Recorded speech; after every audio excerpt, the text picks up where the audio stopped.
Hello guys, good afternoon. Welcome back sa ating channel. This is Plant Orchids.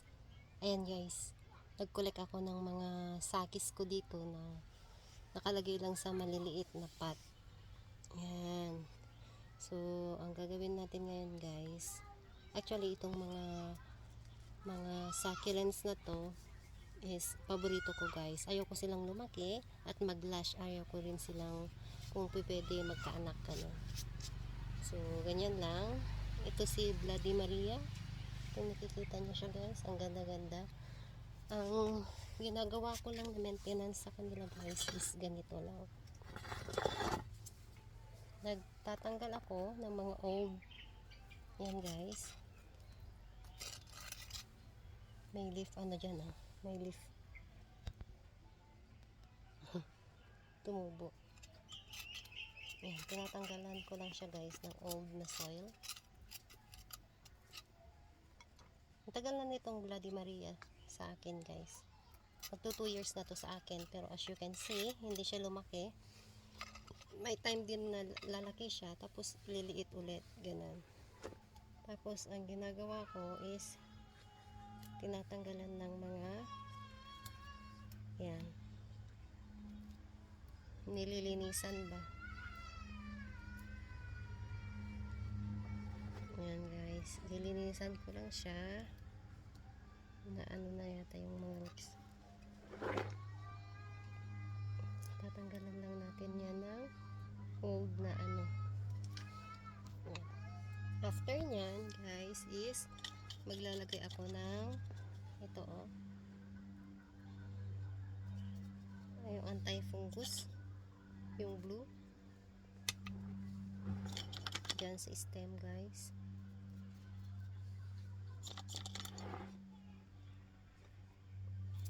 Yan, meron pang ano dito,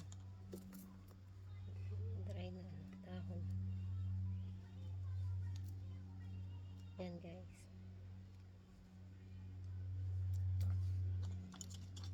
So ganito lang ang ginagawa ko sa kanila. Yan. Kasi nga ano, mas maganda siya kung ganyan. Para sa akin ha, mas tawag nito, maganda siya tignan na maliit lang siya, tapos stress. Tapos yan guys oh, maglalagay na ako ng konting osmocot lang. Yung ano ko dyan dito guys is yung yan oh, 14 balance fertilizer. Ako dalawang box na ako, dalawang bottle box. Yan, konti lang siya guys. So ang ano ko dito is kung may time lang, kung wala akong time, madalas lumiliit na lang sila guys. Tapos naantay ako hanggang sa may time ulit. Tapos ayan, mag-ano ako sa kanila ng panibagong soil.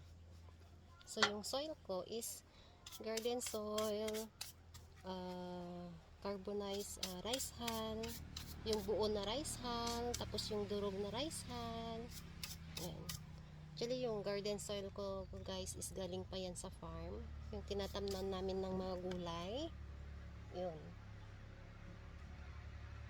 So far, moving on tayo dito kay Rubidona. Ayan. Si Rubidona guys, nakalagay ito dati sa parang pat na ano, pahaba ba, tall pot, parang ganon. Hindi ganito. So gusto ko din ng ano, ganito lang siya, maliit lang siya. Lah, bilis matanggal ng dahon no. Matanggal na. Ayan guys.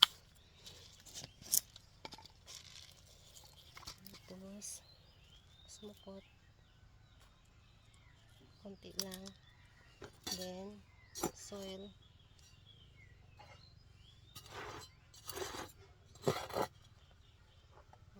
bagong soil.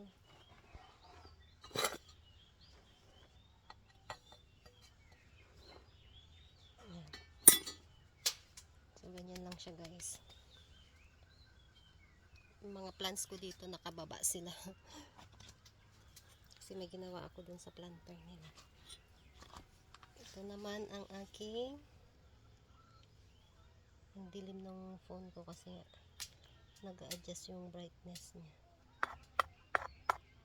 Ayan. Si Solomon ko guys, 3 years na to dito. 3 years na siya dito. Sapat na to. Pero ganyan lang siya. As you can see.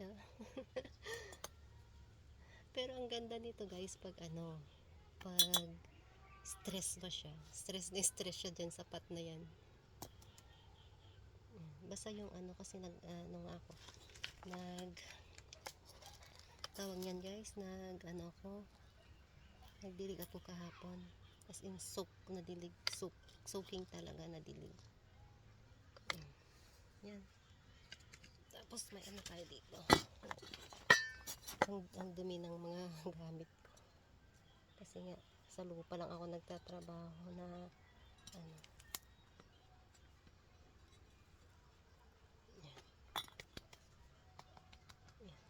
kalain nyo yung 3 years old na to. May sanga to dati guys, kaso lang na nabali. Tapos tinanim ko, nabuhay hanggang sa napabayaan lang siya sa rain and shine area. Namatay din yung niya. Tapos nag leaf propa ako, meron ako dun leaf propa niyan guys.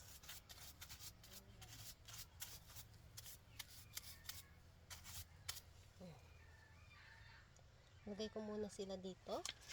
Tapos, tsaka ko na sila ibabalik.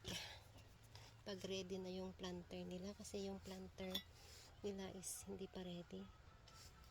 Ito rin guys, 3 years old na rin to sa akin. Si Bloody... anong pangalan na nito? Kalimutan ko na. Blood Moon ba yan guys? Tama ba?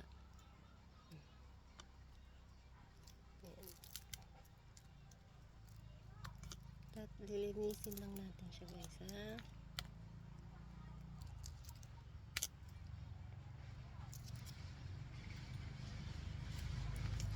Si Solomon pala hindi ko nalagyan ng anti-fungus. Mamaya lagyan ko. Ito rin. So ganyan ko lang mine-maintain itong mga sakis ko sa small pots guys. Basta nakukyutan lang ako sa kanila. Gusto ko lang sila dyan. Ayaw ko silang lumaki.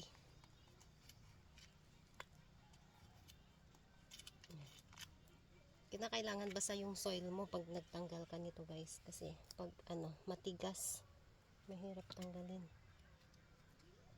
Pero okay naman siya guys na kahit basta yung soil, ginagalaw ko. Okay man sila guys. Matagal ko nang ginagawa to sa kanila.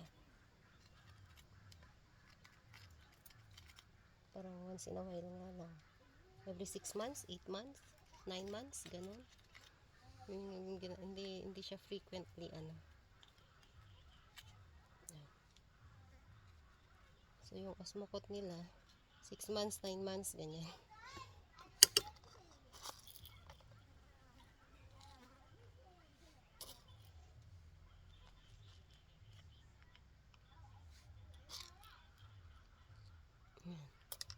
Huwag natin silang masyadong damihan na.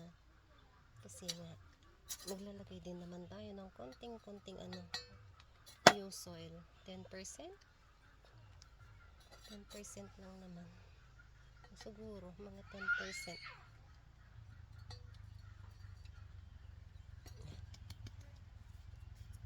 Yan siya guys.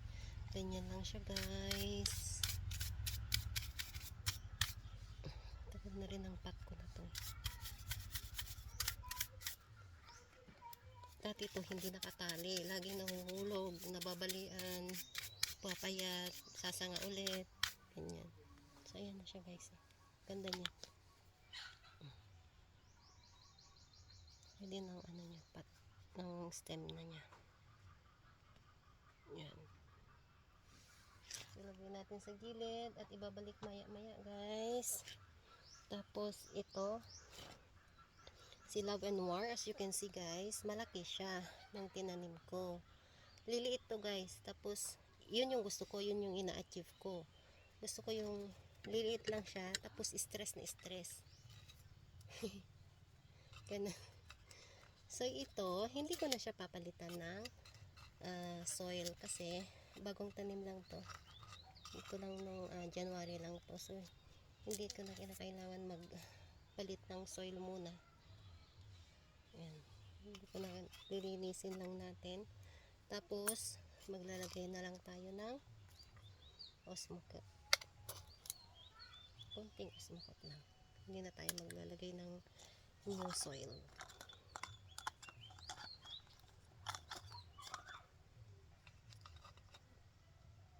Tapos itong ano na to guys,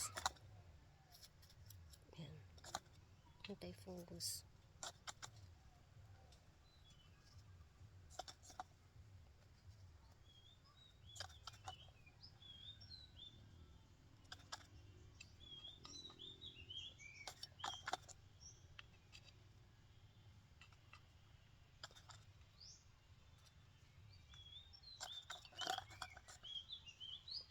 Yan. Tapos pagka ganito na medyo bago lang yung soil nyo guys, ang gagawin ko is ano ko dito sa gilid. Yan, bubungkalin lang.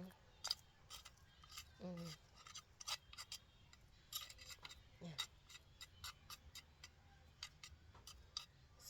So far hindi man siya masyadong lumiit pa, maganda pa rin siya. Yan. So we're done with Love and War. And ito si Hera. Si Hera guys is leaf propa to. From leaf propa. Yan. Ay, ala, natanggal na siya guys. Oh. Sa ano niya. Yan, oh, tanggal na siya. Oh. Oh. Tanggal na siya. So, ang gagawin ko na lang, since ganun siya, tatanggalan na lang natin. Mga 50% na lang ang tatanggalin ko dyan guys. Papalitan natin ng new.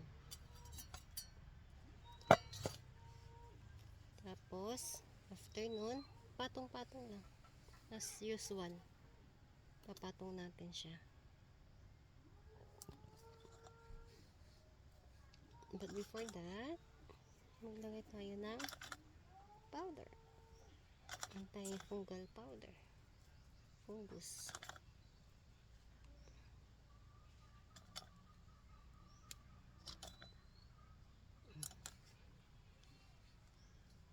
Hindi ko siya pwede palang ipatong kasi nga may stem na siya. Yan, ganyan lang. Yan. Ganda niya guys, oh, pag stress, oh, sa small pot niya. Yan yung gusto kong ma-achieve. Sa small pots.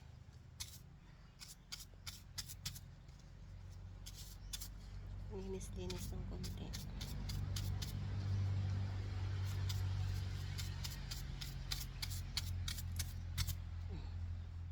Okay na yan sir guys. Yan. Tapos next natin ito. Ayan guys, oh. Oopsie. Ito, it takes time para mag-clean natin siya. Pero newly pot din to. Newly lang to na succulent sa akin. Ayan. Si Fancy, Crested Fancy. Ito yung old na soil niya from Benguet. Ayan. Patid ko to kinuha guys. So, ang gagawin ko, maglalagay na lang ako ng Osmocote balance. Iba-iba din yung ano ng mga Osmocote eh. May balance, may 14-14, 10-10-10, ganun.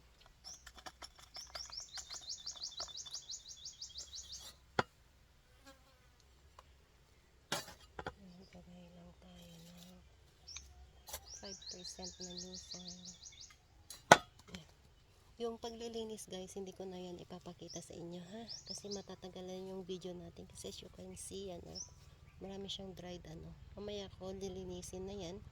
Tapos, lalagyan ko ng powder dyan sa stem na yan. And lastly guys, actually marami tayong small pots. Pero, few lang yung ano, kinuha ko. Ito, si crested Chinese jade. Ayan, decided na ilagay din siya dyan sa maliit na pot kasi gusto ko din siyang ma-stress lang sa maliit na pot. Since new lang yung soil niya guys, is maglalagay lang ako ng Osmocote. Ayan. Kinakailangan natin bungkalin yung lupa para hindi ano, lalayas yung Osmocote. Hindi siya lalayas. Hindi siya, pag nagdilig ka, hindi, tawag niyan, mahuhulog ba? Ano ba yan? Nahihirapan akong magtagalog. Ayan. Tama ba yung Tagalog? Ayan. Ayan siya guys. Kunti lang. So, ganyan na lang siya guys. Ganito normally ang ginagawa ko sa mga small pots ko na succulents. Para ma-maintain sila, yung beauty nila. Kailangan din nila ng nutrients guys. Kahit nasa small pots lang sila. So, that's all guys. And thank you for watching. Ayan, don't forget to subscribe para connected pa rin tayo. Bye-bye for now guys.